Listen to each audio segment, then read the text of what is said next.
ating lahat mga kaibigan, muli na namang nagbabalik ang inyong lingkod, Ronde TV mo. Tuloy tayo kagad sa ating topic mga kababayan. Medyo matagal na tayo hindi natin ito napag-usapan itong si Attorney Topacio mga kababayan. Ito yung abogado ni Arnie Teves. Yun na nga itong si Attorney Topacio ay abogado naman ngayon ni Pastor Kibuloy mga kababayan. Ako po, bakit pa ito ang kinuha ni Pastor Kibuloy?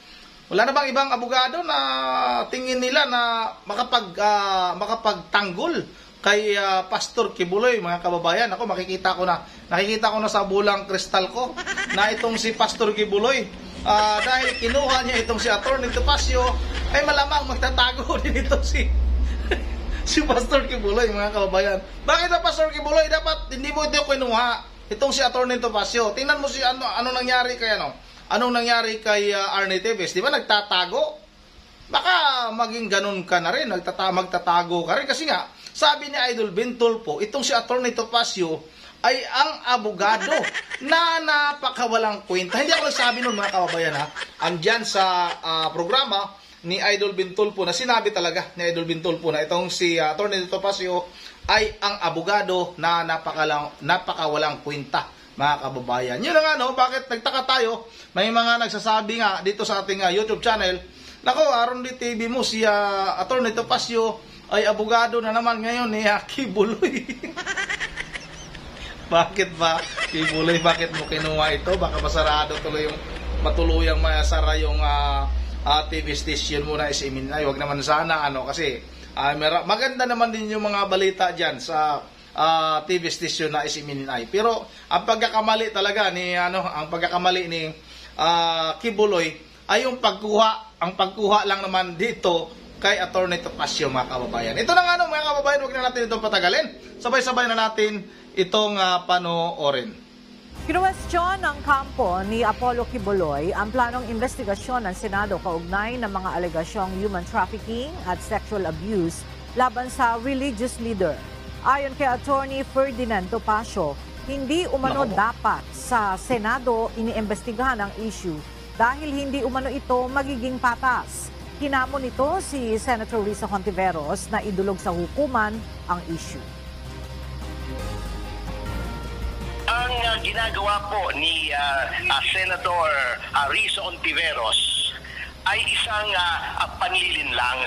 Siya ay aking hinahamon kung tingin mo matibay ang iyong mga testigo, makatotohanan ng sinasabi nila, bakit hindi mo dalhin sa hukuman kung saan patas ang laban, may due process? Bakit gusto mo sa Senado ang paglilitis? Sapagkat sa Senado, lamang na lamang ka, agrabyado kami. Ito ay bahagi ng pattern ng panggigipit, ng haharas sa SMNI at sa mga kawani nito sa Kingdom of Jesus Christ at kay Pastor Kibuloy. Nahaharap sa mga panibagong reklamo sa Department of Justice o DOJ ang napatalsik na si dating Negros Oriental Congressman Arnie Teves. At para sa karagdagang detalye, makibalita tayo kay Dante Amento live. Dante, ano itong bagong reklamo na kinakaharap ni Arnie Teves? Magandang tanghali aga, batay sa dokumento na ibinahagi ng kampo ni dating Congressman Teves sa media ngayong umaga. Ang mga bagong isinampang reklamo sa dating mambabatas ay paglabag sa Terrorism Financing Prevention and Suppression Act of 2012, partikular na ang financing terrorism, at paglabag sa RA 11479 o mas kilala sa Anti-Terrorism Act of 2020 sa ilalim ng Material Support to Terrorists. Ito ay isinampa ng National Bureau of Investigation o NBI sa Department of Justice. Batay sa sapina kay Teves, ipinatawag ito ng Piskalya mamayang alas 2 ng hapon at sa December 19, 2023 para sa isasagawang preliminary investigation sa DOJ. Pinagsusumite din ang company Chief Teves ng kanyang counter affidavit. Inaasahang pupunta naman aga mamaya sa pagdinig ang abogado ni Teves na si Attorney Ferdinand Topacio. Hindi na ating update mula dito sa may... Si Attorney Topacio mga kababayan. Hindi ko pa nakita mga kababayan, inaabangan ko nga talaga na magkakaroon ng balita ngayon tungkol sa ginagawa nga na preliminary investigation laban dito sa mga TVs na ito. Kapag alam natin nga 16 o 15 sila. Kasama nga dito si Fred Henry Teves, si Arnie Teves, at itong si Axel Teves, mga kababayan. Tatlong mga Teves ito. Hindi ko alam kung si Kurt yung kasama ba, yung isang anak ni Arnie Teves, mga kababayan. At yun ang itong si Attorney Topacio ay hinihintay na pupunta doon sa gagawing preliminary investigation ngayong araw na ito. Hindi pa nagsalita itong si Attorney Topacio, baka inuna niya muna si Pastor Kibuloy, mga kababayan. Maraming pira yan si Pastor Kibuloy. Kayang-kayang bayaran ni Pastor Kibuloy itong serbisyo ni Attorney Topacio, mga kababayan. Pero nga lang, ang masaklap dyan ay baka nga yung nangyari kay Arnie Teves na nagtatago, baka mangyari din niya kay Pastor Kibuloy. Natanggalin mo na kasi ang Pastor Kibuloy, bakit ba yan ang kinuha mo?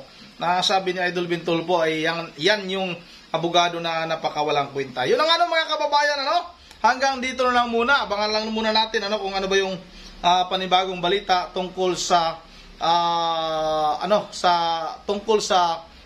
nangyayaring preliminary investigation laban kay Arnie Teves, Fred Henry Teves at kay Axel Teves. Yung mga kababayan pala natin na nagsasabi na ang tagal na umaaresto itong si Arnie Teves. Bakit ba itong mga Teves na ito ay hindi pa rin wala pa rin nakukulong kahit isa sa kanila? Ganun talaga, mga kababayan. Pag maraming pera, mahirap talaga makuha yung justisya ng mga naaagrabyado kasi maraming pera. Yun ang hanggang dito na lang muna at once again, this is Ronde TV mo. Bago tayo magtatapos ay mag-shout out muna tayo. Shout out muna tayo kay dito tayo sa may bandang baba.